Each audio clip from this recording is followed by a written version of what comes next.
نوکنڈی میں سرکاری نرخنامہ ایک عرصے سے جاری نہ ہونے کے باعث اشیاء خورد و نوش کی قیمتیں بے قابو ہو گئی ہیں، جس سے شہریوں کو روزمرہ ضروریات کی خریداری میں شدید مشکلات کا سامنا ہے۔ مقامی شہریوں کا کہنا ہے کہ ماہ رمضان کے بعد سے اب تک نیا نرخنامہ جاری ہی نہیں کیا گیا۔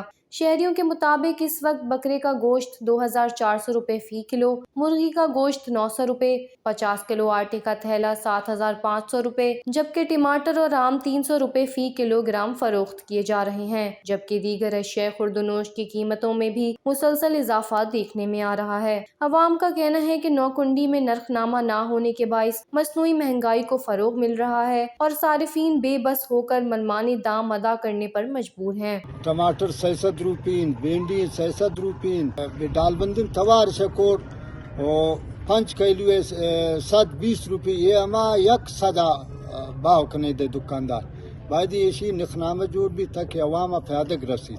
ہر دکاندار اسی مرضی سرا ہر چیز ہر چونکی دن یا مرضی سرا منحصر ہے۔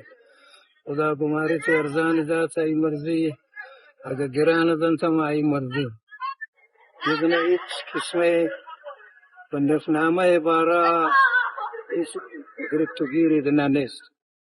شہریوں نے مطالبہ کیا کہ فوری طور پر سرکاری نرخنامہ جاری کر کے اس پر سختی سے عمل درآمد یقینی بنایا جائے اور بازاروں میں باقاعدہ پرائس چیکنگ کی جائے تاکہ عوام کو مہنگائی سے حقیقی ریلیف مل سکے۔ وش نیوز، نوکنڈی، بلوچستان۔